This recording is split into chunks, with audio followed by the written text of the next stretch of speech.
Hello friends, CB Mary stream চ্যানেলে আমি তোমাদেরকে ওয়েলকাম জানাচ্ছি। যারা ম্যাকআউট ইউনিভার্সিটি থেকে বিটেক পড়ছো এবং যারা কম্পিউটার সায়েন্স আইটি ব্রাঞ্চে রয়েছো, তোমাদের কম্পিউটার সায়েন্স ব্রাঞ্চে মানে সিক্স সেমেস্টারে, মানে যারা তোমরা এই 2026 সালে যারা সিক্স সেমেস্টারে উঠবে, এই সিক্স সেমেস্টারে কিন্তু তোমাদের কম্পালসারি যে পেপারগুলো আছে তার মধ্যে দুটো সাবজেক্ট কিন্তু খুব ভাইটাল। একটা হচ্ছে ডিবিএমএস আর একটা হচ্ছে কম্পিউটার নেটওয়ার্ক। এই দুটো সাবজেক্ট কিন্তু খুব জরুরি, এই দুটো সাবজেক্ট খুব ভাইটাল। আর এই দুটো সাবজেক্ট তোমাদের এখানে কম্পালসারি সাবজেক্ট। ডিবিএমএসটা অনেক বড় সিলেবাস, তার কারণ হচ্ছে দেখো ডিবিএমএস এর মধ্যে আমাদের দুটো ভাগ থাকে।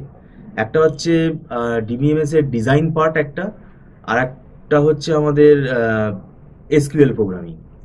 এবার ডিবিএমএস এর ডিজাইন পার্টের মধ্যে আমাদের ডেটাবেস ডিজাইন টেকনিকগুলো আছে, বিভিন্ন ডেটাবেস মডেলগুলো আছে, কি করে ড্রয়িংগুলো করতে হয়, ডেটাবেস ডিজাইনগুলো ড্রয়িং মানে ইয়ার ডায়াগ্রাম কি করে আঁকতে হয়, ইয়ার মডেল।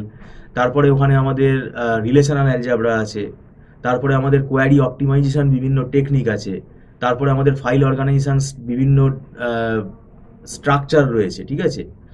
তো এখন ব্যাপারটা হচ্ছে এই পার্টটা হয়ে গেলে তারপরে তোমাদের এসকিউএল পার্ট স্টার্ট হবে, এবং এসকিউএল প্রোগ্রামিং একটা কিন্তু ভাস্ট টপিক। এবং এসকিউএল এমন একটা সাবজেক্ট, এটা তোমার কিন্তু থ্রু আউট দ্য কেরিয়ার খুব জরুরি, প্রজেক্টেও লাগবে, পরীক্ষাতেও তো আসবেই কোয়েশ্চেন, এবং পরবর্তীকালে কাজ করতে গেলেও কিন্তু এটা লাগবে। এবং এর পাশাপাশি আবার পিএল এসকিউএল এর আছে, ঠিক আছে, পিএল এসকিউএলটাও শিখতে হবে, ওরাকেল পিএল এসকিউএল। তো সেই জন্য দেখবে এসকিউএল এর সিলেবাসটা এত বড়, তার সাথে আবার ডেটাবেস যে পার্টটা আছে সেইটা মিলিয়ে কিন্তু এটা বলতে গেলে দুটো সাবজেক্টের সমান।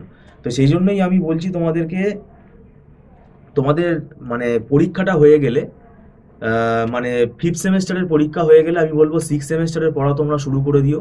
কেন 2026 সালে তোমাদের মানে যে পরীক্ষাটা হবে, দেখবে মানে সিক্স সেমেস্টারের পরীক্ষা দেখতে দেখতে চলে আসবে। এবং হিসেব মতো সেমেস্টারে কিন্তু পুরো সময়টা আমরা পাই না, মানে আমাদের যতটা সময় পাওয়া দরকার সেটা কিন্তু আমাদের পুরোপুরি থাকে না। তো সেই জন্য আগে থেকে তোমরা যদি পড়া শুরু করো, সেই জন্যই আমি তোমাদেরকে আগে থেকে এই ভিডিও মারফত এই বার্তাটা দিতে চাইছি, যাতে তোমাদের কাছে ভিডিওটা পৌঁছয়। যারা মানে অনলাইন টিউশনে আগ্রহী তাহলে তারা যোগাযোগ করতে পারো আমাদের সাথে। আর একটা ব্যাপার হচ্ছে যে এখন যেরকম পড়ছো তোমরা ফিফথ সেমেস্টারের পড়া সেটা পড়ো, কিন্তু সিক্স সেমেস্টারের জন্য কিন্তু এখন থেকেই তোমাদের ভাবনা চিন্তা করতে হবে। আর আমাদের এখানে মানে মান্থলি ফিস সিস্টেমে পড়ানো হয়, অনলাইনে ক্লাস করানো হয়, এবং এটা মাসে মাসে স্টুডেন্টরা অ্যাডভান্স পেমেন্ট করে ক্লাস করে, এটা হচ্ছে নট রিফান্ডেবল। আর আমাদের এখানে একদম ছোট ছোট ব্যাচে আমরা পড়াই। ছোট ব্যাচ বলতে আমরা বলেই দিচ্ছি তোমাদেরকে, ওই 15 জন, 10 জন, 20 জন, এরকম এত স্টুডেন্ট আমরা রাখিই না ব্যাচে। তো সেই জন্য কিন্তু খুব মানে পড়াটা কিন্তু কনসেন্ট্রেশনটা ভালো হয় এবং কমিউনিকেশনটা ভালো হয়। আর আমরা এখানে দীর্ঘ 9-10 বছর বিটেক পড়াচ্ছি। তো সেক্ষেত্রে আমাদের এখানে একটা ওয়েল ফরম্যাট হয়ে গেছে, আর আমাদের একটা নোটস রয়েছে, প্রত্যেকটা সাবজেক্টের কিন্তু আমরা নোটস রয়েছে, প্রত্যেকটা ক্লাসে আমাদের নোটস ফলো করে পড়াই বইয়ের পাশাপাশি। এবং সেই নোটসগুলো কিন্তু আমাদের স্টুডেন্টদেরকে আমরা প্রোভাইড করে দিই, তারা প্রিন্ট আউট করে নেয়, এবং এই নোটসগুলোই পরবর্তীকালে সাজেশন হিসেবে কাজে দেয়। এখন দেখবে তোমরা এখন নিশ্চয়ই জানো যে কোনো সাজেশন কাজে দেয় না, মানে আমি তোমাকে বলে দিলাম যে এই 10টা কোয়েশ্চেন পড়ে যাও, এই 10টার মধ্যে তোমার 6টা আসবে, এরকম হয় না। এখন কোনো প্রেডিকশন তোমার মিলবে না, কোথা থেকে কোয়েশ্চেন আসবে কেউ বলতে পারে না, তাই তোমাকে সবটাই পড়ে যেতে হবে।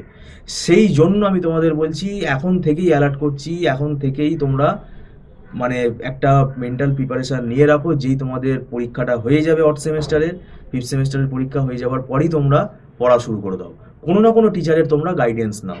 আর যদি মনে হয় আমাদের ইনস্টিটিউট থেকে তোমরা টিউশন নিতে আগ্রহী, তাহলে তোমরা আমাদের সাথে যোগাযোগ করতে পারো। আর একটা বিষয় হলো, তোমাদের আবার ইলেকটিভ সাবজেক্টও আছে। এবার ইলেকটিভ সাবজেক্ট নিয়ে আমি পরবর্তীকালে আলোচনা করব, কারণ ইলেকটিভ সাবজেক্টটা এটা আমার পক্ষে বলা সম্ভব না যে দেখো কোন কলেজে কোন সাবজেক্টটা দেবে, এটা কিন্তু আগে থেকে বোঝা যায় না। তো সেই জন্যই আমি বলছি ইলেকটিভ সাবজেক্টগুলো তোমাদের খেয়াল করতে হবে, এবং ইলেকটিভ সাবজেক্টের মধ্যেও আমাদের কিন্তু স্পেশালাইজেশনের ব্যাপার আছে, আমরা সব ইলেকটিভ পড়াই না। আর data warehousing and data mining, এইটা একটা সাবজেক্ট ইলেকটিভ হিসেবে থাকে এবং অনেক কলেজেই দেয়। তো data warehousing, data mining এই সাবজেক্টটা আমরা পড়াই, এবং যদি কাউকে data warehousing, data mining দেয়, ওর মধ্যেও কিন্তু দেখবে সেই দুটো সাবজেক্টই আছে। এবং ডেটা মাইনিং এটা কিন্তু প্রায় মেশিন লার্নিং এর মতনই, এটা পুরো স্ট্যাটিস্টিক্স বেসড, বিজনেস ইন্টেলিজেন্সের মতন অনেকটা। এই সাবজেক্টটা কিন্তু খুব ডিফিকাল্ট, এটা আগে থেকে না পড়লে কিন্তু মুশকিল হয়ে যাবে, কারণ এটা পুরোটাই স্ট্যাটিস্টিক্স বেসড। আর অনেকটা আমাদের মেশিন লার্নিং এর অ্যালগোরিদম গুলোও কিন্তু এখানে আছে। দেখবে ডেটা মাইনিং এ যে অ্যালগোরিদম গুলো করবে, ওই অ্যালগোরিদম গুলো তোমাকে আবার মেশিন লার্নিং এও করতে হবে। তো সেই জন্যই বুঝতে পারছো এই সাবজেক্টটা কিন্তু খুব সিরিয়াসলি নিতে হবে, এবং এটা আমরা পড়াই। ওই ব্যাপারটাই বললাম যে তোমাদের আগে থেকে তাহলে শুরু করতে হবে। যাই হোক, ভিডিওটা সম্পূর্ণ দেখার জন্য তোমাদেরকে আমি ধন্যবাদ জানাচ্ছি। Thank you so much.